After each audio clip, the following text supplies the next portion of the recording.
my name's Leonie. Welcome to my series of quick card ideas. Let's get crafting. Okay, we're going to start using this beautiful embossing folder, one of the Couture Creations embossing folders called Compassionate. I'm going to emboss it first of all using my good old cuttle book. Now the cuttle book, I'm using this today just for speed really. Obviously because it's a nice small machine, it does mean if I'm only doing one embossing folder at a time, it's really nice and quick. So I'm loading my white paper in there and then just going to pass this through my machine. Now I love embossing folders.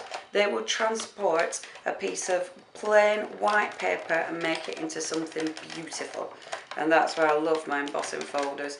Obviously try pattern papers, try different types of paper to get different types of effects. Now what we've got here, take off my plates, and we'll have our beautiful embossed card. Now I have cut a piece of card that's too big, so we'll trim this down. Obviously it's up to you. If you want, you can just have it the right size, but we're going to trim it down. So I've got my good old guillotine, my big guillotine.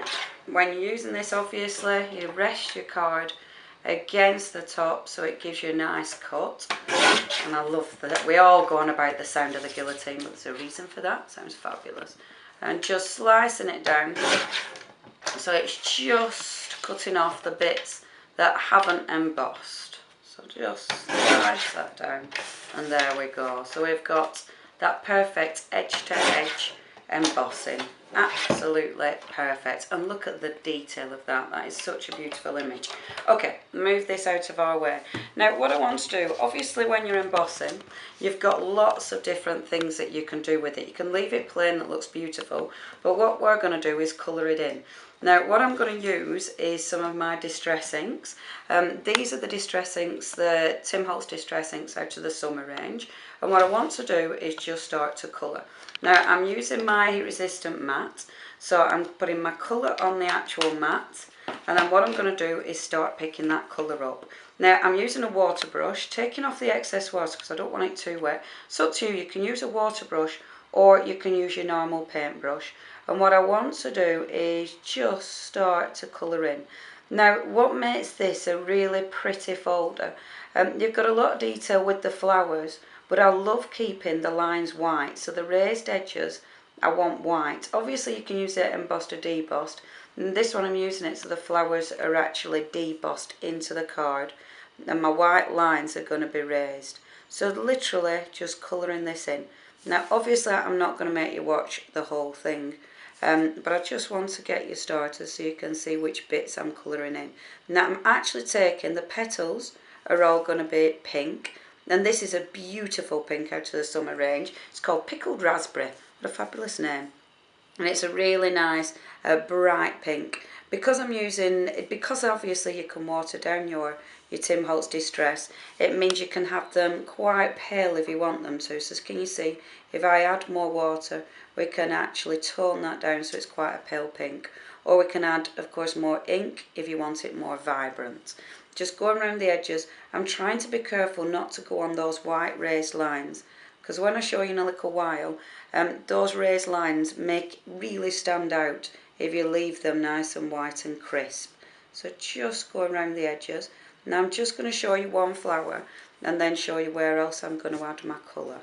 So just going around there and move your card around. Rather than trying to get in all those edges, keep spinning your card. You'll find it easier, and then you'll be able to work up to those edges nice and evenly without going over the lines. If you do go over the lines with distress ink, just clean your brush, add water to it, and then dab the ink off, and hopefully you'll be able to remove more of the ink, so you'll bring it up to its crisp whiteness again. Do try it as soon as you've done it though. Don't allow the ink to dry, and it'll be a way of hopefully removing the ink that you've gone over. And look at this, so you're just going around those lines. And I like this because it is embossed, it is quite easy to allow to guide you. There we are. So just dragging that ink, and you can drag the ink across. Distress ink, depending on what cardstock you use, but distress ink will go a long way on your cardstock. This is just plain white cardstock from Kanban. That's the card I'm using for this one. Now if there's any parts that you want darker, I'm just picking up the ink off the mat and just adding a little bit more ink to the parts I want darker. There we go. So again, just adding a little bit of ink to the parts I want darker. You can then take off the water or excess ink, just using a tissue. Take off the excess ink or the water, and then you can just drag that out so you haven't got a line. It's up to you. With this, sometimes I quite like lines. I think sometimes they look quite nice. Now can you see I've gone over a bit on the white edge? If I add a bit of water to that, because it's distress ink, and then just blot it, can you see that lifts off the ink on the white where I don't want the ink. Anything I've blotted too much, so I've blotted it a little bit in excess there, I can fill that back in again. But it's allowed me to lift some of that colour off. Now I'm not going to continue with that because I do want to show you the other parts I've coloured in. So all your flowers, and you'll be able to see the flowers there, I've coloured in pink. Now I want to see some white of the card. So what I'm going to do, the leaves, and you can see the leaves are all embossed. I'm not going to colour those in. I've left them plain. So what I have done, again using that green in the summer collection, what I've done, rather than colouring the whole leaf in, I've just gone into the centre of the leaves. So some of the leaves have got this central panel. If you find, I'm finding this water, my water brush is producing too much water. If you'd prefer, use your normal paintbrush. The only reason I'm not using my normal paintbrush at the moment is because the only one I can find is a little bit dog-eared, and it was driving me mad. Okay, so just taking the ink into the centre. Now that has puddled, I'm not worried about that, I'm going to leave it to dry. And then, can you see, have a look for the centre of your other leaves. So if I just spin this round so I can see it, see there's another central leaf there. So I'm just going to fill the centre of my leaves in. So leave all the rest of the leaf white. And you'll see when on the finished result, this makes a really nice, it looks really, I don't know, really vibrant, really crisp. So just fill in the green in, and then the background, because I wanted it to stand out, what I'm going to do, just take some of that ink off, is fill with the blue. So again, out of this summer collection, the blue, again on the mat, I'm going to fill the other parts in. So this is almost like your background now. So your background you're filling in with blue. I'm not going to lie, it's time consuming, but it is really quite relaxing. And obviously you'll be able to completely change the look of this depending on the colours that you use. You know, you don't have to use vibrant colours. You can use really pale, beautiful colours. You can make it distressed if you want, with brown tones, your sepia tones. So have a play with your different colours. There we go, and then just filling in the blue. The blue is the bigger surface area. So you can see where I'm going there. So all these background parts, I'm now filling in blue. Okay, now as I said, this is time consuming. So I'm not going to do the whole thing and make you watch the whole thing, otherwise this 15-minute video will turn into a 3-hour video. So what, in good old Blue Peter style, I have done is done one that I finished earlier. So from this we are going to bring in this one, ta-da! And you can see there, you've got the really nice vibrant white standing out. I mean, it does look really crisp and fresh compared to the other colours, and really stands out. Right, so we've got our embossed beautiful picture. I'm going to put that to one side and take a stamp. Oh, these must be one of my favourite ranges of stamps. Obviously I have lots of favourites. We're going to take a word stamp, and all we're going to do is just stamp this up. Now obviously, to keep everything matching, we are going to use the ink that we've used for doing our colouring in. So we're going to use the Salty Ocean, and that's a blue in the summer collection. Just tap lightly on your stamp and then just stamp. Now normally I would stamp in the sides, So in the corner, sorry, of my plate, of my card. But because I want to cut this out using my spellbinders, I'm going to cut quite central so I can put my spellbinders die over it. What I've done is done one previously. So just to show you what I've done, see, I've put my spellbinders die around it and then cut it out. And I've just done this prior to being live, just for speed. Now what I'm going to do is add a little bit of colour on this. So taking one of my Distress inks again, and this time it's the beautiful green, and I'm just going to gently work around the edges of the die just with the green, and this will again just give you a colour tint. I love this. It's such an easy thing to do, an easy technique, but it looks so incredibly effective. So just very lightly going around the edges. Now what's really important to point out, when you are putting this through your spellbinders, make sure your distress ink is dry, because otherwise you will make that ink bleed and smudge. Now you can see when you take your spellbinders off just how bright and vibrant that looks. Take your die, put it onto your scrap piece of cardstock, and then draw around the outer edge of your die. So it's going to be this edge of your die that you're going to draw around. Again, for speed, I've already done this. Draw around the whole thing and then cut it out, which will then give you the perfect matten layer for your die. If I use the next one up, it will be slightly too big. Now I'm going to put my card together. I've already put two layers onto my card. Now this is using Basil Bling, because Basil Bling, perfect. You will get the shiny side and then you'll get the matte side, which is perfect for matting and layering. I've already done my matte and layer for my embossed card, and I'm just going to stick my embossed card onto this. I am using my Cosmic Shimmer Clear Drying Glue.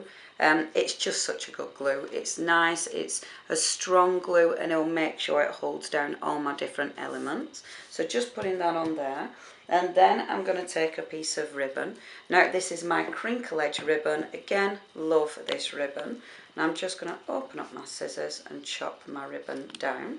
And there we go, as such. Now I'm going to use a bit of double-sided tape for the back of this, just to hold it in place. And I keep shutting my scissors up and forgetting. Brand new scissors from Tonic. Lovely, nice, sharp scissors. So a couple of pieces of my double-sided. And this will allow me to just pull this ribbon round. Now before I put the ribbon on, I need to make sure I want it. What I'm going to do is have the ribbon round, but this I'm going to put central. It is deciding where to put this because that image is so beautiful about, but I'm going to have that central. So I want my ribbon to be at the back of it. So popping that to the back as such, and this will hold it in place for me. So just pull that nice and tight. And the double-sided again will hold that in place for me as such. And I'm going to take, I might as well use it to also anchor my card down. And then I'm going to put my adhesive on as well. There we go. So this will now anchor the card down. There we go. As such, and I'm going to have it to the left because I am going to put a nice big piece of ribbon, nice big bow on there. Okay, now I want this to stand out, so I'm just going to gently create the curve with the cardstock and then use my good old pin flare in the centre. So just put in a couple of blobs of pin flare on. Obviously I've allowed it to dry up, but there we go, that'll be fine. If you do need extra adhesive at the edges, put a tiny amount of pin flare at the edges. So don't allow the blob, if you will, at the edges. So having a little bit of pin flare there, as such. And then this one, same again. So you're creating that curve on your beautiful sentiments, and then we're going to put a little bit of pin flare. So again, this time I'm going for a big blob of pin flare in the centre there. And there we go. And that should hold that in place. Obviously you'll need it to dry, so if you're not sure, just balance something on top of there. Now, to finish, obviously you need ribbon. And I'm going to do a Sue Wilson bow. For a Sue Wilson bow, because our Sue always has beautiful bows, and I've learnt off Sue. So what I'm doing, you double your ribbon over, so it's actually going back on itself, and then you creating a bow out of 2 pieces. So you create 2 little bunny ears, or one over the other, and then pass it under. So you're doing a normal bow, but what you'll get, because we've doubled it up, not only do you get a double bow, so if I just separate these, you get a big, beautiful double bow, but you also get 2 tail ends as well. So you get more tail ends, which looks fabulous. So what I'm going to do, just have a play with it, make it perfect, and then trim these off. So can you see? So my scissors are beautiful sharp, so I'm going to cut. There we go. So I've got 2 little, there we go. So I've got my 2 little tail ends there, and then, see, Sue's taught me well, I've remembered how to do this bow. You won't believe how long it took me to remember. There we go, so 2 tail ends there. So you've got a really nice big bow. Now this is that crinkle edge ribbon, very pretty ribbon, and I'm just going to attach that there.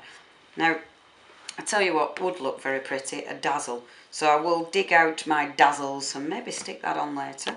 To make sure that sticks down, I am going to put a good blob of my pin flare. My Cosmic Shimmer Glue would work as well to hold this down, but you do need to leave it to dry.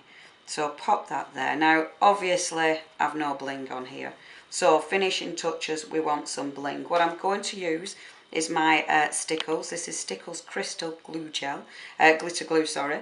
And all I'm going to do is put on a little bit of Stickles. I love this stuff. You do get a really high shine from this, and it isn't stringy, so it just gives you a beautiful effect. And can you see I'm just putting on a tiny bit of glitter there. Now on these flowers, you might notice that some of these flowers look like they're quite orangey in the centre there. What I actually did, and I forgot to tell you, I do apologise, what I actually did was add on some yellow on the colour as well. So just yellow distress ink at the bottom of those flowers, and that gives you that beautiful sort of orange look as well. I thought that was more natural from my flowers. Now you can get as carried away with your glitter glue as you want. I'm going to try not to get too carried away. However, I don't think you can use too much glitter glue, can you? There you go. Just a little bit, and I think just to finish it off, we're going to put a little bit of glitter glue on the edges there. Allow it to dry, of course, along with your pin flare. There we go, make my little blobs even, and then you'll get nice glittery finishes. And I love this crystal because it actually accentuates the colour underneath. So the glue under the colour under the crystal looks really bright and vivid. Now I'm just going to make sure that doesn't pop off when I hold this up, because obviously I want you to see the finished card.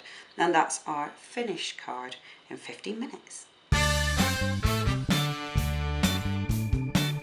Here's a list of the products I've used in this project, which you'll be able to find on my website.